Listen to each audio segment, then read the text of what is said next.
Hello, thank you for everybody coming to join our meeting today on how to present, publish, and communicate your research. My name is Maya. I am the SOIMA president. I am a third-year med student at WVSOM. And here with me today, I have the amazing panel of doctors who sit on our research committee, and I will give them a moment to introduce themselves. I'm Dr. Keith Rich. I'm a rheumatologist at the University of Chicago Medical Group, and I'm very excited to be here and encourage everyone to begin learning about research and getting into research. Hi, I'm Nancy Finnigan. I'm the DIO at Lakeland Regional Health in Lakeland, Florida. I'm a nephrologist, and I enjoy overseeing and supporting graduate medical education programs, and research is a particularly important component of that. So I'm excited to be here. I am Amanda Finley. I am a program director of internal medicine program in Fort Walton, Destin, Florida. Also, I work as a hospitalist. I'm super excited to be a part of this today. Thank you. Thank you guys again so much for being here. This is such a great topic to talk about with students. But I will go ahead and just jump into some questions if you don't mind. So a big question that we get a lot is, what skills do you wish you had developed earlier in your research career? One would be an understanding of basics statistics. It's not that every research project requires statistics, but having an understanding of them, because it helps when you're researching and reading articles and studies, what they're asking for and how their answers are derived. So I think that is something I wish I had prior to getting into practice.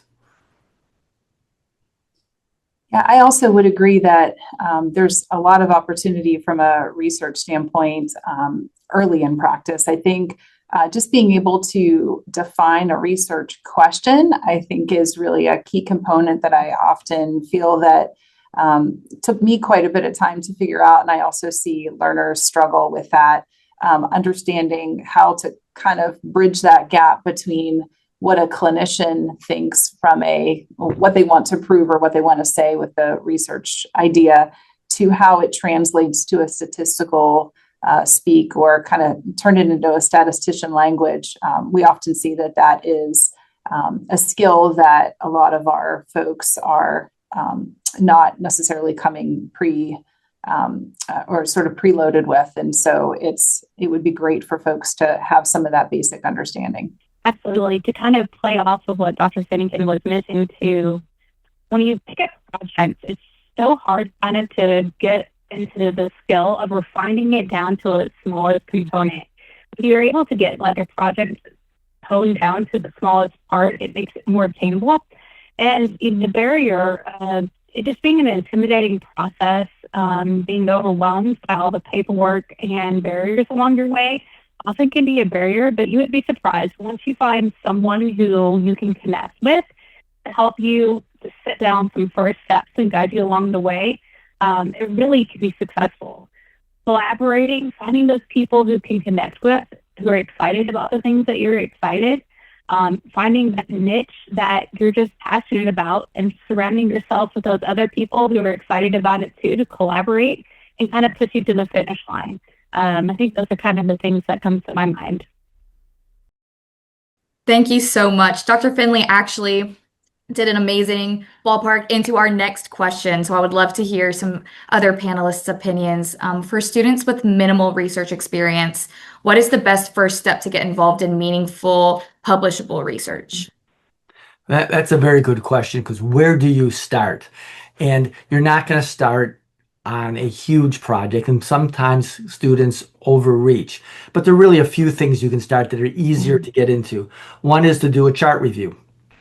That you can start with that. You can do narrative literature reviews. You can do a case series, especially if it's an unusual case. But two cases is a series, so it doesn't have to be just on one patient. But one patient can be two. Those are some of the easier ones to start with, rather than a prospective research project. And I think that's where I would usually instruct someone to look at. Yes, I completely agree. I think a retrospective review is much more achievable than any prospective study. It also helps from the standpoint of there's no need for Consenting patients, it's a much easier IRB review process. The IRB process for a prospective study is much more lengthy and is going to be very difficult to achieve in the time frame of which you may be at the institution or may need to get something published. So a retrospective review is definitely something to start with, and it's kind of from a publishable standpoint is going to be more respectable than a case report.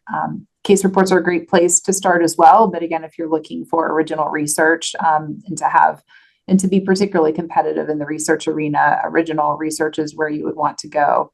A retrospective review can be sometimes done very easily if you're looking to pull data that is easily accessible in the medical record. Where we see folks sometimes have a little bit of difficulty is when they're trying to use variables or data that is not easily coded in the medical record. But if you have things that are easily pulled by, informatics or analytics, you can very much, or you can sometimes very easily get a retrospective review done, even just in a matter of a month or two. I think adding on to that, because I think that's absolutely correct, is one of the problems I'll find is when someone starts this, they still don't have the actual question that they're looking for. It's either overly ambitious or it's too vague. You want to know, what am I looking for in this literature? Be very specific, and it makes your job a lot easier as you go through. Another beginning project that, at least for posters, could be a QI project as well. It may not be published in a journal, but it may be able to something you get a poster with. Absolutely. Thinking about, you're in your third or fourth year in medical school, maybe you're at a core site, finding out what the situation and the process is at your facility. If you're thinking about consenting a case report, your first step would be what consent do I need to use for this organization and what paperwork is required, because you never know, the next patient would be the most interesting patient you want to present that aligns with your ideas. So having that ready to go and having that consent there. And I always love to encourage students to think about the scientific process and how it applies to medicine. You start with an interesting case that you really want to know more about. You educate yourself about it, you present locally, you get expert opinions, you refine it, you present externally, and then you think about what questions do I want to ask to develop my next study. Is it a quality initiative or is it a further research question? And kind of continue to grow and talk to your peers and mentors who are excited about it. Thank you. I know getting started in research is scary, so this advice is so amazing for students. Another question we get is, how do you recommend students approach mentors to turn projects into papers? You want to find a mentor one that you're going to relate to, but ideally someone who has an interest in what you are looking for. I'm not going to go to dermatology to talk about a cardiology project. But saying that, I think most physicians, even if haven't done a lot of research, are willing to usually help mentor someone. So you can write it, if you know what someone is already interested in, you can write them an email or approach them personally, said, I'm interested in this, I'm a third year medical student, I would like to do a literature review on this, would you help mentor me? I mean, just be straightforward. All they can do is say no, but I think most will say yes.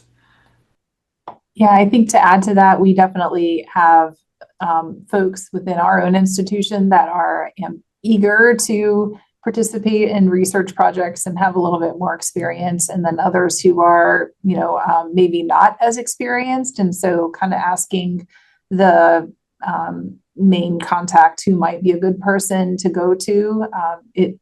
You probably don't want to pair up with a person that's never done research before. You probably want to, for your first project, you probably want to try to pair up with somebody who's a little bit more experienced, understands the IRB review process. Every institution is a little bit different and has, different needs from an IRB standpoint. So trying to find somebody who's done at least a handful of projects before, and sometimes it might be a related specialty. I mean, you probably don't want to ask a surgeon about a medical, condition, but if I'm a nephrologist, I might be okay talking about a cardiology, or at least kind of helping to be one of the people on that. And I might say, all right, well, how about myself and this cardiologist that hasn't done a whole lot of research? Maybe we can help you together. And so sometimes there's a way to to bring people into, working together and including somebody that has a little bit more experience with the process. Absolutely. You've identified that person who has experience in that area.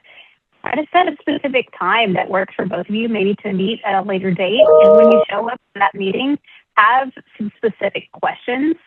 Have some specific questions that really would help take your project to the next step. Try to figure out how to utilize their time and as specific as you can. If you have like a draft, bring it with you so that they can have like an idea of where you're at and what you're starting with. That really helps make the most of your time and also the faculty members' time. Thank you so much. I'll say for everyone joining us, as a student approaching mentors, like everyone on the panel said, no one's quick to just say no. Everyone's quick to help. And if they aren't willing to help or unable to help in that specific field, they always direct you to the right person. So don't be scared to ask. Like they said, the worst they can say is no. So definitely put yourself out there. All right. How can students build a research portfolio that will help them align with their residency goals without overextending themselves? It's a little bit difficult. You want to have quality projects, all right? On the other hand, you have to have enough projects as well. I know, and I can talk more from looking at fellowships. It doesn't always have to be, I'm a rheumatologist, it doesn't always have to be a rheumatology project, but we're looking for good research and a number of them. What's that magic number? I don't really have the right answer. What I might have for my fellows might be different for what it looks at for what Dr. Finnigan looks for hers. But it's hard to try to figure out the exact thing. But you start out easy and you build up from there. And it doesn't have to be one huge project, but you want ideally the most quality you can get out of your project. Yeah, I certainly agree with that. I think sometimes what we see are people that them and all of their friends end up trying to tag on to the same project, and you'll have, 10 or 11 authors. You're like, yeah, I'm pretty sure 10 or 11 people didn't actually contribute a whole lot there. So, certainly from a quality standpoint, folks can work together. A couple of authors is fine, but you sort of want, when it starts to get to where somebody's one of, a dozen authors, we recognize that that's just sort of trying to game the system a little bit. So it's definitely important to have that level of authenticity. I think from our standpoint, it's a lot about effort. So it is seeing that the student has an interest in doing some kind of research. So when we see applications that really have nothing, even so much as a case report or an abstract that is submitted for a poster competition, it can be kind of daunting to say, wow, that person may not have, especially in a competitive specialty where research is important, may not, really drive to, be competitive within the program. And so it is important to see something there. And your first project might be where you're tagging on to somebody else that is the first author that is, kind of teaching you along the way, and that's okay. But really trying to have some of your own projects on there is particularly important. And again, that might be as simple as submitting an abstract for a case report to a conference. A little bit of something's better than nothing. And just to add one more thing, that I totally agree. We see case reports with 11 people on it and we just sort of roll our eyes. But if you're doing a project and you can be the first author or the second author, that means a lot more than being the fifth author or fourth author. So it indicates that you probably had more to do with that poster or that paper if you're higher ranked. Yeah, finding a niche and really exploring it is a great way to approach building on it. You have something that you're passionate and you're energetic about, use all that energy to funnel it toward that direction. Don't stick yourself with something that you're not interested in or feels obligatory. Maybe go ahead and expand your reach into something new that you're wanting to learn about and you're wanting to really explore. And building on those projects kind of just leads to the next project. Often when you finish one, you think, oh, well, I'd like to go to this direction next. And just going ahead and thinking about whether it's a quality project or a research project, what the next steps would be, and start rolling with it. Thank you so much. Once you have research, and you start presenting your research at poster competitions. When presenting, what do judges look for that makes a student and their research stand out? Succinctness, able to present it very quickly and succinctly. You should be able to, within really 15 seconds, say, what is this poster about and what is your conclusion? That is really important. And when you're presenting a poster, there are the people who are walking by looking at the poster, and then there's the judges. And it's actually a different presentation for everyone. So you need to know everything more in detail, obviously, for the judges, but you want to be able to present it properly and practice this with people who don't know your specialty. Because if they understand it, there's a good chance the judges and everybody else will too. But being succinct, to the point, and answering the question. Yeah, I certainly reiterate the practice component of it, because I think, being able to talk through that, I think verbal presentation makes a very big difference in the poster. If you are not particularly familiar with the material, or you are covering for your friend who this was their primary poster, it really does show. So if you are the person presenting and maybe you're not, it wasn't your primary case, you really want to be sure that you're familiar with that material. We see lots of great posters at conferences, and a lot of times what will make them sort of edge up more than the other is that verbal presentation. It's the author's enthusiasm, it's their knowledge of the topic, and it's their succinctness. We don't really want to be listening any more than, I would say, a minute and a half. If you've gone beyond that, then it's probably a little bit too long. The great projects can be awesome, but often if the presenter or the person who's presenting the project had very little to do with the actual research or the stats or the publication of the poster, or never saw the patient or wasn't involved in the critical accesses of the case, sometimes it disengages your audience because you don't show that level of interest and engagement that you would if you were in the weeds of it and you were involved in the case intimately. And that kind of projects. So try to find a case that you're the most involved in. And, like previously stated, if you're the 10th or 11th author on the project, it's probably something that it's diluted somewhat in the process and doesn't stand out as much. How can students build confidence speaking about their work early in training? Practice. I mean, that's what it comes down to. And as I said before, if we're working on a project, if I'm a rheumatologist and you're in rheumatology, you understand something. So I'd rather have somebody from a different specialty practice with. So because if I can explain it to them, then they will understand what I'm doing. And it's just practice. It's not always comfortable getting in front of people and speaking, whether you're giving a lecture or presenting a poster. But all of us, when we started out, we were nervous. Now we've been doing it for years. It's easy, but it wasn't easy at the beginning. And you're at the beginning, you need to start with practicing.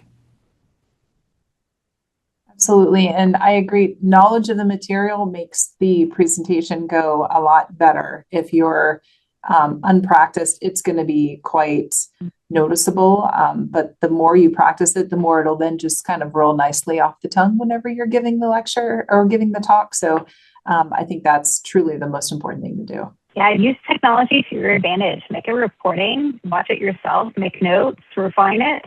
Have other people watch your new recording and give you feedback, and take that feedback and try to grow off of it. You don't have to take someone's time to meet together to practice. Use a recording on your phone or WebEx and really hone out those skills ahead of time. That way you feel confident. Awesome. Thank you. How do students present their limitations in their research without weakening their message? Honestly, you say something like, here's what our data can and cannot do, or here's what we show, but these are the limitations of this project. Put it straight out there. Don't be embarrassed about it. It is what it is. But trying to hide it or stumbling over it and not showing confidence in it will grade you downwards. So just know what your limitations of the project is and what it was trying to find and what you found.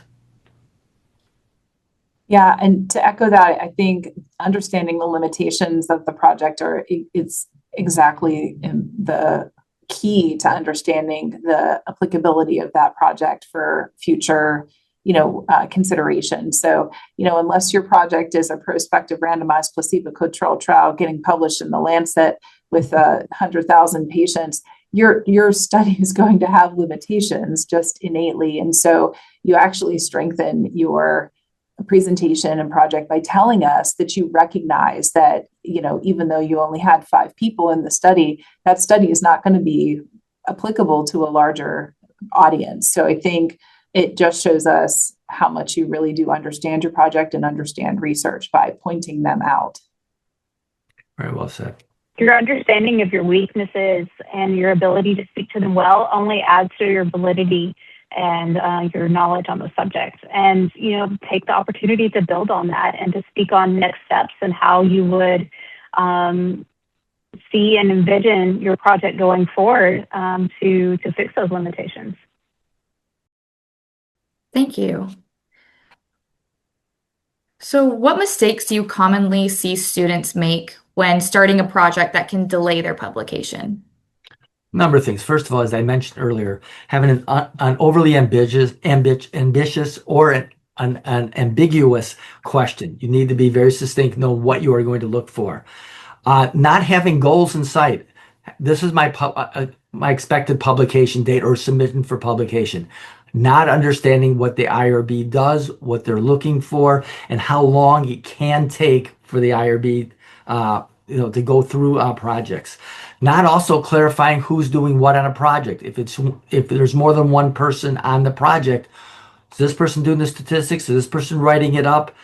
You need to really define roles. I think all those are some things that I've come across that I've seen have hindered projects ongoing with students and residents.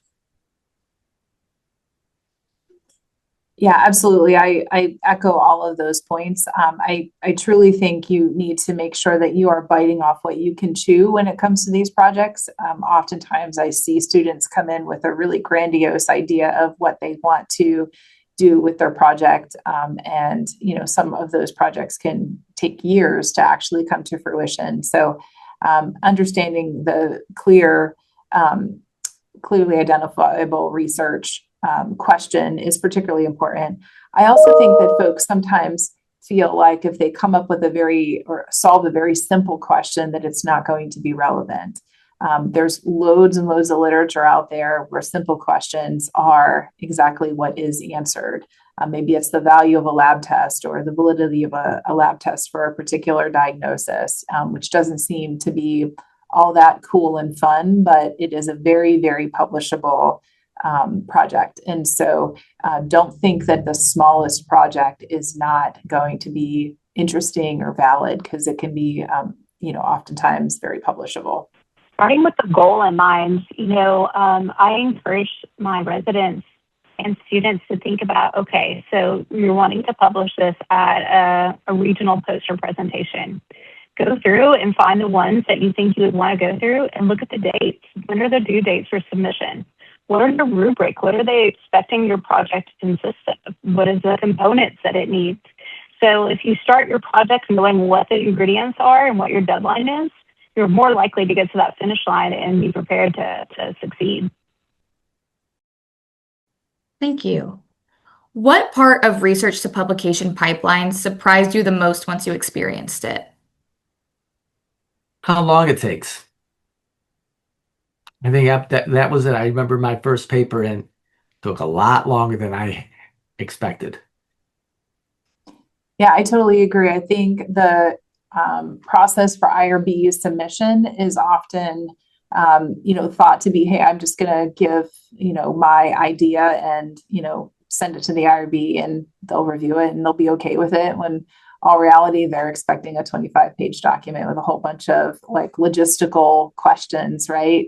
And oftentimes they have templates they want you to follow. So I think underestimating the time it takes to get through that process is often what people do. And so kind of learning up front what that process is, so that if you are writing your research project or your research proposal write it in the IRB's format from the outset, so you're not redoing things. So start with, what does it take to get this project submitted, and what is the template that the IRB is going to want?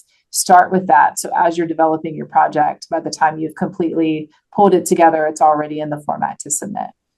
The most surprising part of my journey in scholarly activity and research and speaking and grant writing was the people and the support and collaboration you find along the way has been the most surprising. You find more people to support you than people who want to get in your way. Those connections, those people you will keep with you through your career, whether it's like the ACOI or in your specialty fields. These are the people you'll see over and over again. And these are the people you surround yourself to help build your career to the next level. And I think that was the most surprisingly positive thing that really encouraged me to kind of be on this research committee talking to you guys. Following up on this past question, how do you maintain motivation during these long publication timelines? How do you maintain motivation to become a physician? It's your desire, and just have to recognize that things take time. But you can, as Dr. Finnigan said, ways to make it easier for yourself. Understanding what your IRB wants. Some institutions will allow IRB students or residents to sit in on an IRB session. So if you can able to do that, not all will allow that. I know ours did for a while. And you get an idea what they're looking for in a research project, and that can help too. But not everybody can sit on an IRB, of course. But if someone is able to do that, that can be helpful. But it's really your desire. And it's like becoming a physician doesn't happen overnight. It's 12 years, approximately. So a paper is going to take time as well. I think the biggest, so there's probably two bottlenecks that tend to slow the research process down. One is the IRB submission, although a lot of IRBs do have, like if you submit all the paperwork and it meets their standards and you've followed their templates, some of them have exemption processes for like expedited review processes for retrospective reviews that you might even get an answer within a week. Others might take a month or maybe a little bit longer.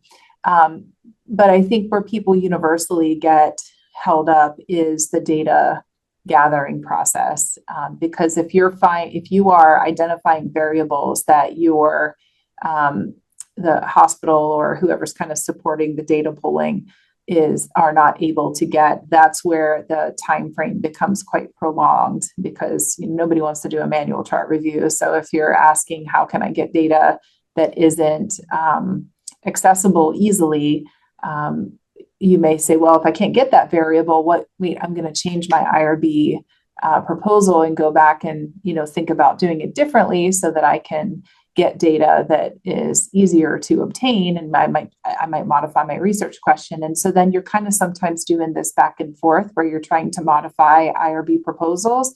And this is where upfront it's important to understand, what is my research question? Am I putting it in the right IRB format? And am I able to get that data easily? If I'm not able to get that data easily, am I doing manual chart reviews? How many of these am I going to be doing? Am I looking at 200 charts for a particular variable or a piece of information? And how long is that going to take me? So I think folks underestimate what can and can't be pulled from a data standpoint, and whether or not the hospital has the resources to have somebody pull it for you. And so asking the question of how many charts do I need to go through in order to be able to get the data that I need, and how accessible or inaccessible is the data variable, really is what we're seeing a lot of folks getting caught up on, because then they're going back to say, well, I'm just going to modify that. Then it goes back to the IRB again, and we kind of get a lot of back and forth. So in my institution, we actually have gotten to the point where we have everybody sit down with the statistician ahead of time. They do a data request and make sure that we can get the data from the medical record before we even submit it to IRB, so we're not going back and forth. For me, statistics was not necessarily my forte, just 'cause I didn't have a lot of exposure in undergrad. So knowing your resources, likely your comm has stats and resources available from the PhD team that can help you run some of the numbers and figure out which statistics are appropriate for your study. Know those resources and utilize them so when you get stuck in those places, you don't have to be alone in a silo. It might be a rewrite on a journal submission. There's lots of sources in the medical schools and the universities of writer labs that are able to help you kind of look at your work and give you ideas on where to go next. Pivot and get feedback. If you get a no, have the opportunity to ask why. What could I do to make it better? What should I do next time? And take those questions and kind of grow from them to figure out the next steps. So once you finish your research project, how do students pick the right journal to try to submit to, especially if a student feels like they don't have a big name institution behind them? Depends the type of research you're doing. For example, if you're doing a literature review, probably not going to be accepted to New England Journal of Medicine because they don't publish many literature reviews. So you look at different journals to see, do they have literature reviews in, or is this one published a lot of case reports? That is first how you sort of narrow it down. And then obviously by your specialty as well. I mean, if it's an ophthalmologic case, you may find more obviously in an ophthalmologic journal as opposed to a general journal. But you need to find that they're going to publish the type of research that you are doing. And there's not one answer for every project. Yeah, that's absolutely right. You can Google the journals for the specialty. So you can Google, give me all of the nephrology journals and tell me a little bit about their acceptance history. And you can find out what kind of get that information where you're determining, are they going to take case reports? The higher impact factor journals are not likely to take, smaller studies. So you're kind of wasting your time if you try to take that, or if you try to put that case report in the New England Journal, you're probably just wasting your time. So, really trying to match up what the journal has traditionally chosen. And then sometimes this is a little bit of a trick. Journals really do like to bump their own impact factors a little bit. So if you Google or look in PubMed for some of the similar topic, let's say I'm, writing a paper on Alport syndrome. Sorry, these are all nephrology topics, but that's the world I live in. So if I were to Google Alport syndrome, literature and see where a lot of those studies are already published, then I might choose that journal if there's a journal that has a lot of those studies, because they're going to want to be referenced in your paper, and that improves their impact factor. So it's kind of a little trick if you've got a niche to try to, get an editor to be interested in your paper. Some quick do's and don'ts about the process. Do use your online resources. There's some really great ones. Journal Finder and Journal Catalog, I think, are put out by two of the major publishers. And PubMed also has this really cool tool where it uses like a journal author pairing to estimate your publication matching. There's something called a Think, Check, Submit tool. And it really kind of talks you through the process of finding the right journal for you. And the biggest don't is don't put your journal in somewhere that looks sketchy, feels sketchy, and might not be great. Don't undervalue yourself and pay thousands of dollars to get involved with a potential scam that may not end up being legitimate. I've heard horror stories from a resident paying to be a part of a research program and a couple $1,000s to be published in a high-end journal, and they ended up publishing without his name attached in the authors. So people are savvy. They want to try to take the opportunity of your scholarly advancement and make money when they can. So be aware that scam stuff is out there. Thank you for that advice. Definitely don't want any more students getting scammed. Yeah, that's sad. Does research quality or research quantity matter more for residency applications? I know every program is different, and I think all the students are more concerned on whether they should rack up numbers or have a few really good projects.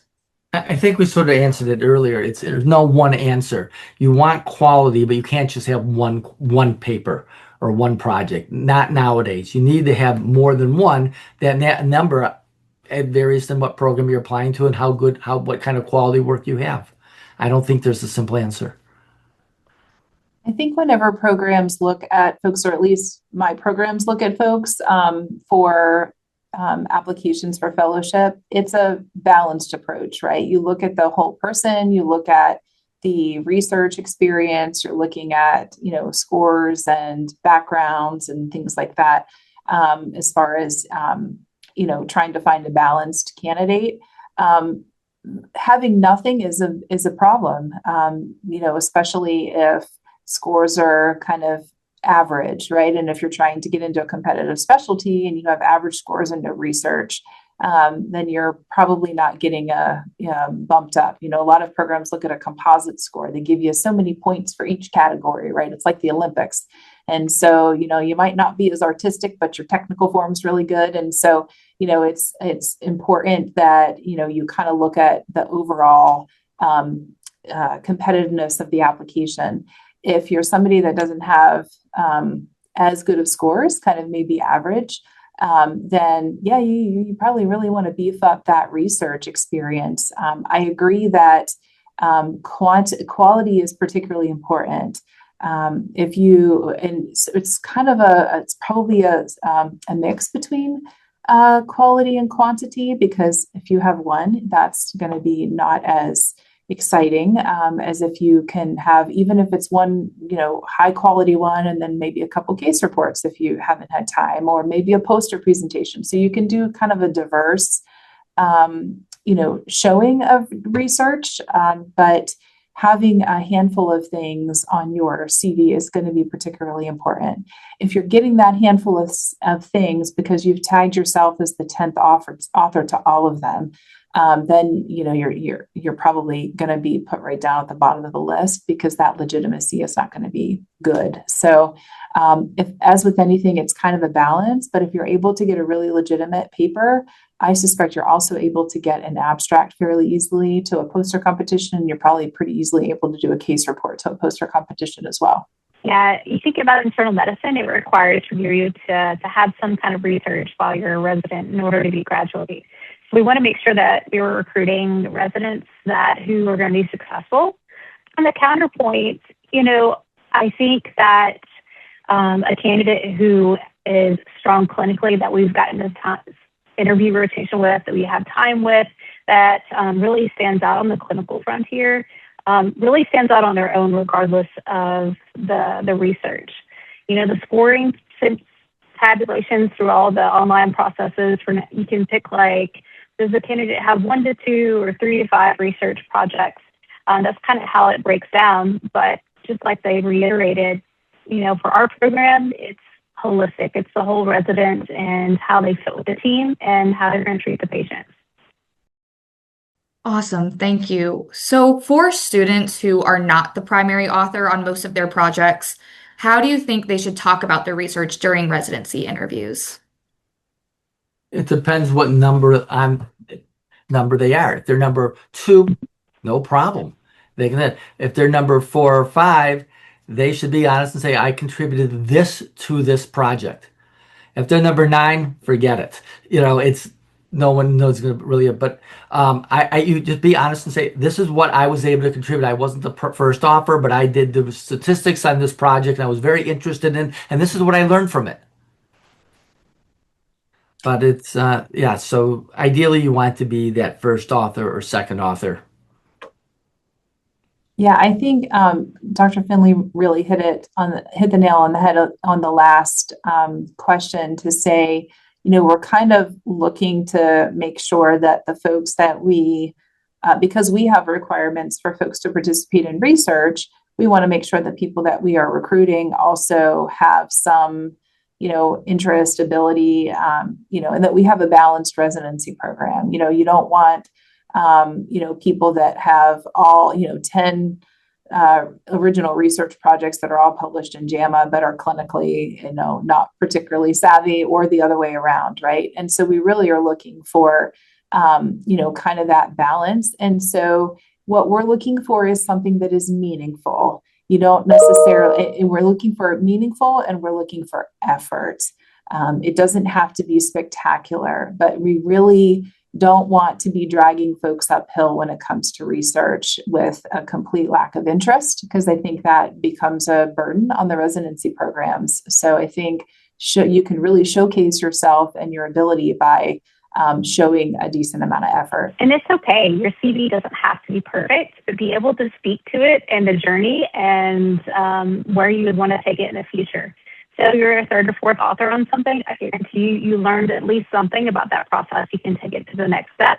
Focus on what you learned in the collaboration and speak to that well. And it really makes a difference on how we kind of view you as a great candidate.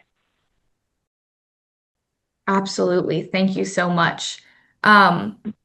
For projects, students struggle a lot of times with getting projects. What is your recommendation for funding publications if grants are very limited within your institution?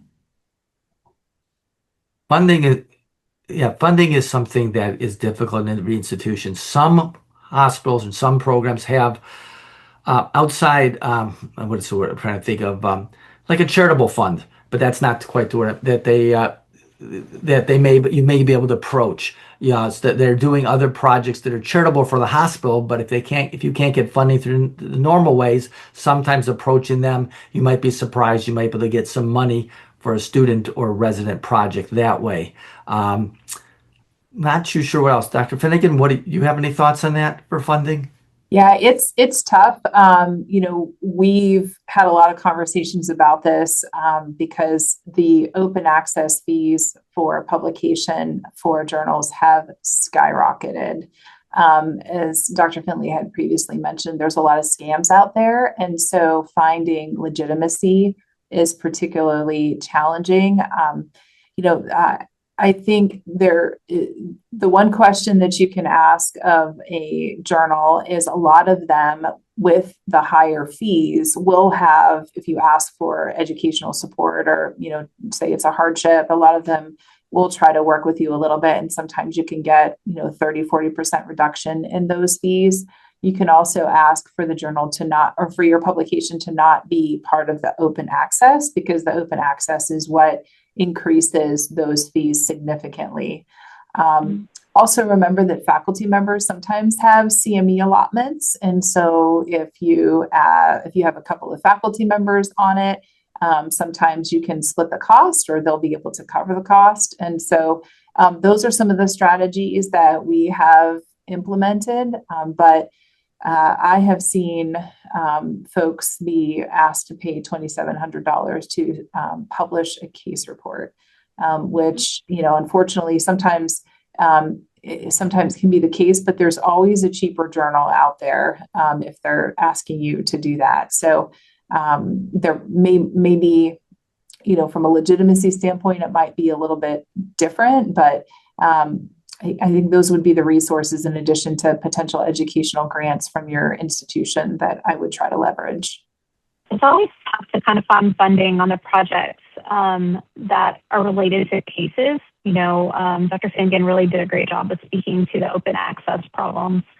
I think, thinking about the broader ideas of when you have an idea that is passionate, especially if it serves the community you're in, if it's providing the care that's not there, if it's opening up access to care of a population of patients, you would be surprised how you can get community alignment, whether it's from your local politicians or state politicians, and there's government fundings and grants and things behind that if it's associated with a project.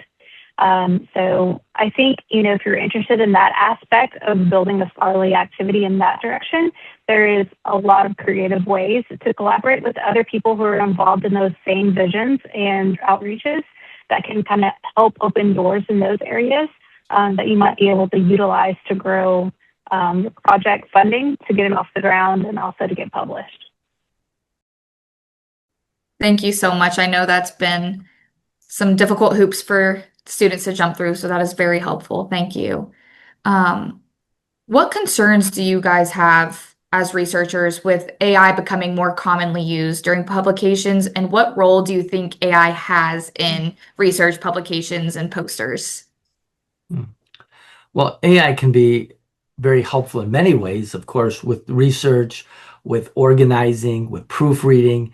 The question is where the AI starts doing the work for the student to resident, and how do we determine it? That's an ongoing issue at this point. And it will come out ultimately. If you're having a poster there and you did not do that poster, but it was all made up by AI, we'll know by talking with you that you don't understand the material. But AI does have a lot of tools that can be very, very, very helpful. By helping understand your data better, putting it in an organized way. So I'm encouraged using AI as long as it's not doing the work for you. Yeah, I tend to agree that, I've seen both ends of that spectrum. I've seen, pretty much folks try to get a whole article done via ChatGPT, and that's not, from a research integrity standpoint, very concerning. A lot of institutions are now developing AI usage policies, so you do need to be aware of the institution's policy and your both your school as well as the institution where you're rotating. Both of those policies would be applicable. I think also we're seeing a lot of publishers now ask if any amount of the content was done via AI. And so I'm not super clear if they weigh that heavily on whether or not they accept or don't accept the publication, but I think maybe they're just in the data gathering phase of that. But those are things that you would need to disclose. I think AI definitely can help to reformat things and provide some clarity, and sometimes improve kind of some of the grammar of your paper, but should not be the core of your content. As mentioned, it's going to really show that you don't know the content if you're asked to present it. Be very cautious when using AI tools. Our organization definitely has very strict AI policies. We can't even launch them on campus on a device computer. We've had issues come up where residents assumed it was okay to ask for an AI to calculate statistics on data that was gathered, and that's a violation of policy because you're using data that would belong to the organization. So there is a lot of rules that are coming out, and you don't want to potentially put your graduation assumption at risk for violating the AI policy, because people take it very seriously when you violate it. I hope that we can learn to utilize the tools as kind of a hybrid approach to make us great. But I mean, our research team plugs your manual into the checkers, and there's 2 or 3 checkers that they'll run. And I've had residents tell me, oh, I only use it for grammar correction, but it'll flag that it's all like 90% AI because of grammar correction. So I'm not sure the accuracy of those tools, but if it flags that way, even for grammar correction, we can't push it through to the publication stage to the next point. So tread carefully. I don't know what the future holds, but be very, very cautious when you're using it currently. Thank you for that advice. I know with AI becoming more prominent, students definitely like to use it for their ease, and I think these words of caution are very helpful in the research process. So without using AI or using it appropriately, when you start constructing a strong abstract, what content of an abstract stands out to either make it a strong one or gets it rejected from national organizations like the ACOI or an OMED conference? Starting from the top, I mean, you need to have a title that's succinct. You can't, if one is 200 words long title, I've already bored. I don't want to even read it at that point. And we'll see titles like that. Just very simple. You want to have it laid out properly. And you want it, whatever organization you're submitting that poster to has guidelines for please read them. We see that the ACOI that things get submitted and we tell them what to put in there and they don't do it. You want to have your opening statement or your hypothesis very clear so it catches your eye. You want to have everything lined up beautifully on there. You want to use, if you can, pictures or graphs rather than run on lots of sentences. The whole thing should be less than probably 300 words. And if you look at online, they can tell you what's the proper font to use. I don't remember what number it is offhand. But all these things are easily available by actually, unfortunately, using AI to say, what does a proper poster look like? That will and that will help to catch someone's eye to go through, and then you can put it together that way. Also, don't forget references. We have had posters that we really liked, and and some of them had the code to scan, but there was nothing there. So you want to make sure you check that out before, if you're using a QR code, that it actually works for references, or have your references on the poster. Yeah, I kind of see a poster presentation just like presenting a patient to me on rounds. And so, if you are telling me the creatinine for a dialysis patient, which we all know is really not relevant in a dialysis patient, if you are putting that on a poster, that is not the right information to be presenting. So you really should be running that poster or that abstract past your mentors to see, is this the relevant information? In 300 or 400 words, whatever that abstract limit is, you really want to be able to present something that is going to catch our eye, that is going to be relevant, that is on point, and that makes your point of what the presentation is about and what your research project was about. And details that really are not relevant to the story might have been part of the hospitalization, might have been part of their care, but don't make the point of the story, don't belong in the abstract. Grammatical errors for me are like an automatic X. Like if something is misspelled or is just like the formatting is broken, it's really hard for me to accept that poster to the next stage. Some people are really polarized with catchy titles. Make it simple. Don't look for like that witty pun as much. Some judges will love that, but a lot of people are like, maybe not so much wit. So I think, really put a lot of thought into it. Graphics are great, but really make sure to refine, edit, and clean it. Avoid trade names. All of those big ones are kind of the things that make your project look more scholarly and academic. And if you are using statistics, please understand them so that you can explain them. Otherwise, don't put them on the poster. Absolutely. Thank you. So, the convention is in October 7th through 10th in Palm Springs, California. Like I said, these doctors are on the research committee, so they may be attending this convention.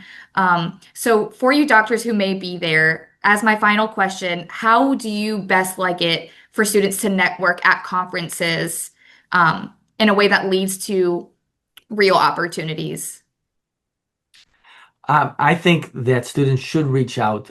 They can do it to the judges. They can do it to some of the speakers. I have a few students every year that I mentor that I've just met doing the judging the research, talk about them, and they've approached me. They ask if they could either mentor them or help them with a project.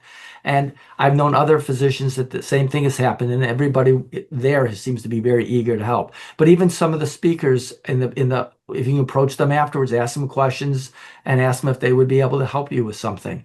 I think it's a great place to network. We have some social hours that are set up there, like the openings there. That's another place to meet people. Just go up and introduce yourself. Say, I'm a third year, I'm a fourth year student. And you'll find how friendly people are. Osteopaths are always friendlier. Yeah, I completely agree. Try to find something that is in your interest area and find, folks that are by posters or folks that are presenting talks in that area that you are interested. So you can, have some direct dialogue, maybe say, I'm happy to help out with, any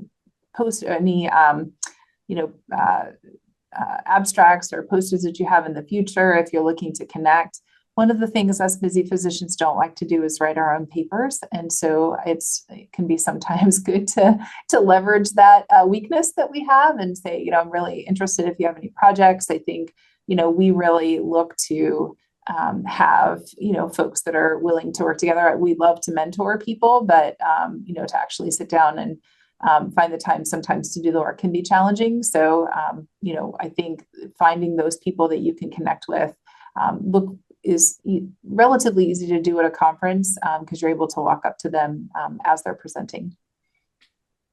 Absolutely. Use the ACOI meetings and your other specialty meetings to your opportunities, the things that you're interested in, volunteer, getting involved, ask where you can be a resource and get involved with. Meet the people who are excited about the things that you're excited about and try to stay in contact with them. I think, the more you're involved in a project, the more faces you meet that are also involved in things really make the difference on your next step in your career. Thank you so much. I just want to thank everybody who attended this meeting. I want to thank our awesome panel of doctors. They took time out of their day to answer all of our questions, and their advice is invaluable. I'm a third-year medical student. I've done some research already, and I've still learned so much, and I have so much more to do after this meeting. So I just wanted to thank everyone for being here. If anyone has any further questions, they're more than welcome to reach out to me. And yeah, I just want to say thank you so much. It was our pleasure. My pleasure. Thank you.